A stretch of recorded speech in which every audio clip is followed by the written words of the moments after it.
श्री गणेशाय नमः। श्री विष्णवे नमः। परमा एकादशी। परमा एकादशी का व्रत करने से भगवान श्री हरि विष्णु के आशीर्वाद से धन धान्य और प्रसिद्धि मिलती है।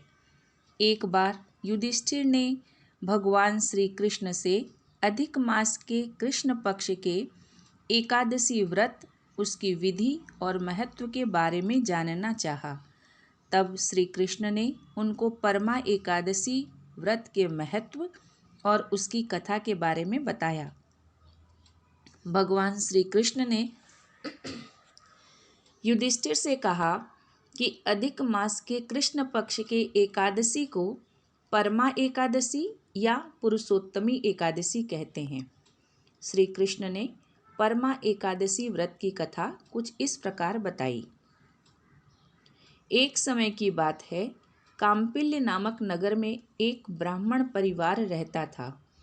परिवार के मुखिया का नाम सुमेधा था।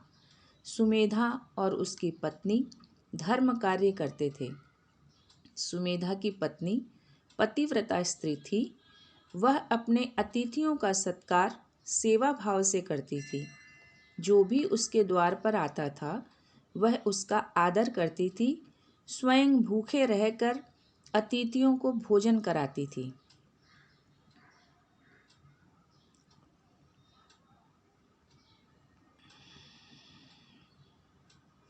एक दिन सुमेधा ने पत्नी से कहा कि धन कमाने के लिए उसे परदेश जाना होगा। यहाँ रहकर जितना धन मिलता है उससे परिवार चलाना काफ़ी मुश्किल है। इस पर उसकी पत्नी ने कहा कि मनुष्य को अपने भाग्य और पिछले जन्म के कर्मों के अनुसार ही फल मिलता है। यदि हमें गरीबी मिली है तो यहीं पर कर्म करें, जो ईश्वर चाहेंगे वही होगा। पत्नी की बात मानकर सुमेधा ने परदेश जाने का निर्णय त्याग दिया। एक दिन उसके घर पर कौंडिल्य ऋषि पधारे।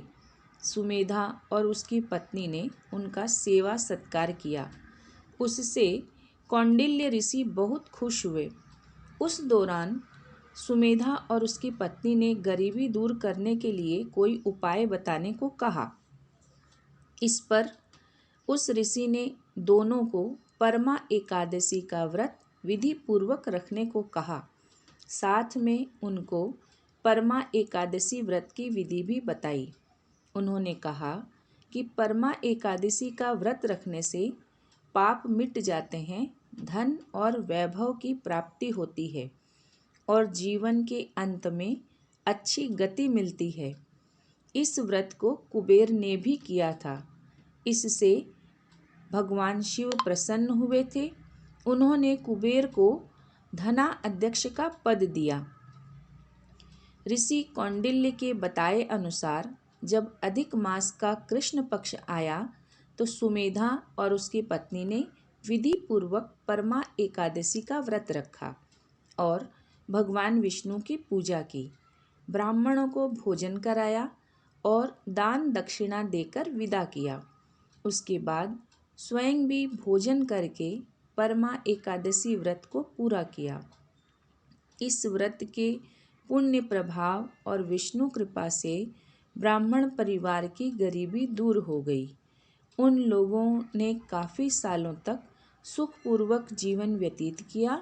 उसके बाद अंत समय में उन दोनों को उत्तम गति भी प्राप्त हो गई। बोलो पुरुषोत्तम भगवान की जय।